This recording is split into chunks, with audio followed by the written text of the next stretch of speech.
Alright, so today we're taking a look at something a little different, at least for my channel, if you watch my channel. If not, then that's okay too. But today it's not a computer monitor, it's not a figure, it's not a video game.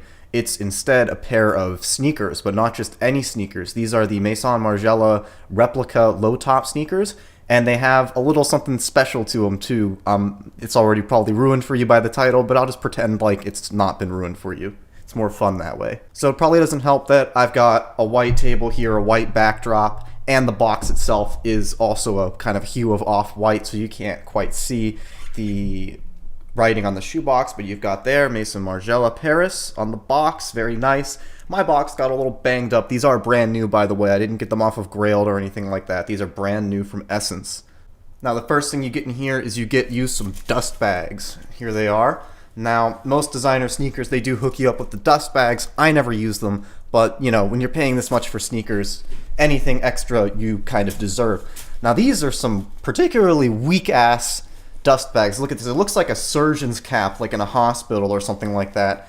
And I have a sampling here. These are just some other, you know, designer shoe bags that I've collected over the years. Now, this is what comes if you buy Rick Owens from the mainline Rick Owens. You buy like a pair of Ramones or Geo baskets. Rick gives you this huge tote bag, this really nice tote bag made of a thick material. You get you a little nice Rick Owens stitching on there. You know, it's a nice big bag. I probably wouldn't put the shoes in these, but this is like a nice enough bag that I use it for something else. And then Raf Simons here, a little more calm with the bags. You get two, one for each shoe, and it's got like a nice little tab thing here. Pull it shut. You know, they're nice. Margiela in comparison, guys, come on, no, I don't think so. Not living up to the competition here. So inside this box, you actually get a little message. Margiela gives you this little card on it.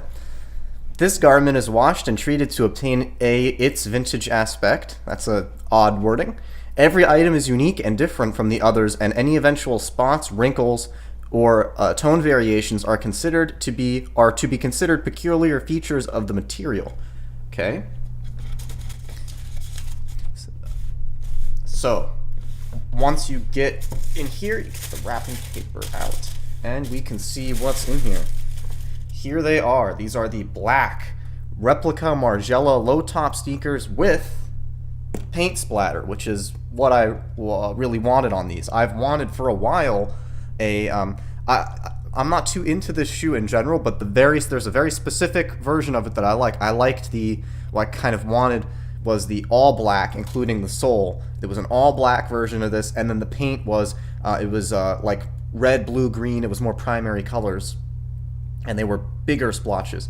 Now that shoe, I've wanted that for like a while now, and it just never came. The seasons never had it for some reason. So I saw this come around, and this is getting pretty close, and I actually like this better in some ways because I do like the gum sole. I think the gum sole helps break it up a little bit. But the reason I want this specific combination with the paint is because I'm not, you know, all black sneakers or predominantly black sneakers can look a little bit in my opinion, but this paint splatter on here really helps to offset that a little bit, gives it just enough extra color that it's not just a black sneaker. Yeah, so these are really nice. The paint splatter it does not, like, it might look a little ridiculous on the camera. I thought it kind of looked a little bit much, but in real life it's a lot more of a muted effect. I also really like the laces they put on here. They're like a very they're not white, they're like a parchment tannish off-white kind of color. Very nice lace color. And then you get the little, it's a little bit hard to see on the black model, but you get the numbers. Maison Margiela Paris on the tongue there. You can see it a little bit. And then they've packed these very well. On the inside, you get a little bit of a thing in here. It says Replica because it's not an original design by them. I'm sure anyone watching this probably knows that. It's not like a replica Yeezy or something like that. Replica, reproduction of found garments of varying sources and periods. Style description: men's sports shoe, lambskin and calf split. Period 70s. Okay, but yeah, the leather on these is nicer than I was expecting. I would say that it's more of a soft and supple than what I would find on like mainline Rick Owens stuff like Geo Baskets, where the leather is a little bit more raw and rough and rigid. These are much softer, much more supple leather on the inside too. These are very well built. They're actually a little bit nicer than I was expecting. Here's the bottom. You get this nice gum sole, cool pattern on here, Margiela branding, 22. Yeah, very nice.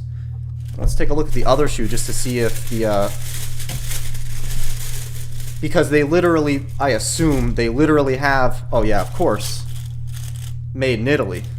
Now, I assume that these, these are handmade in Italy or whatever. There is literally like an old Italian woman that sits there and with a bucket of paint and sits there and splatters paint on sneakers all day, which is the most hilarious thing to imagine in my mind. But they're going to be different from shoe to shoe, of course. And you can see here slight differences. It looks like my this shoe right here on the left side has a little bit more paint, more dense paint than this one. You can see on the sides a little bit of difference. I like that they put the laces in before they paint splattered it. I like that it's on the laces. So in terms of sizing on these, you can see, like I showed, I got a size 42, which is supposed to equate roughly to like a size 9 US. Now, the thing with these shoes is with the international sizing, with the Italian or international, I don't know what it is, but with the sizing on designer shoes, I find that they run very, very large. For reference, with mainline Rick Owens, like Geo Baskets, Ramones, I wear a 41, and I wouldn't even call it smug. It's like not loose, but it's a good fit with a little bit of wiggle room for me, and that's like a size 8. Now, in like an Adidas shoe, like a normal American shoe, or like a Nike or an Adidas, just a normal sneaker, I usually wear like a size 9 or even 9.5 sometimes. So I go all the way down to an 8 in most designer shoes. But these, for whatever reason, I tried them on in a 41, and it was not a fit. It was very, very tight. So I got 42, equates to a 9. I would say that these fit pretty much true to size. So if if you're like me, and it's like, oh, well, I get a 41 in Rick Owens, or I get a 41 in Raph Simmons, or whatever you get a 41 in, you size down. Size to your normal size for these, what you would wear in like a Nike shoe, an Adidas shoe, a Jordan, whatever. So I have to say, I highly recommend these shoes. They're really good quality, especially for the price point that they're at. So these retail at around like $600, $650 US, and that's like a crazy price. No one should pay that for them. Towards the end of season, they go down to like half of that price, which brings it down to like 300-ish, a little over 300, and that's a good price to pick these up in. These are a popular shoe. They're popular as like a first. If you've never had like a luxury or designer shoe before, these are a popular first pick for people. Generally not the crazy paint ones. They come in all different kinds of colors. The most popular one to start out with is usually people really like the ones like that have the same gum sole as this, but the upper is just white leather with like these panels are like suede detailing. It looks nice. I'm not a fan of that. It's not wild enough for me. I like something a little more crazy. But they have a variety of colors. You don't have to get the paint splatter to suit your needs. As crazy or as uncrazy as you want, and I definitely recommend them.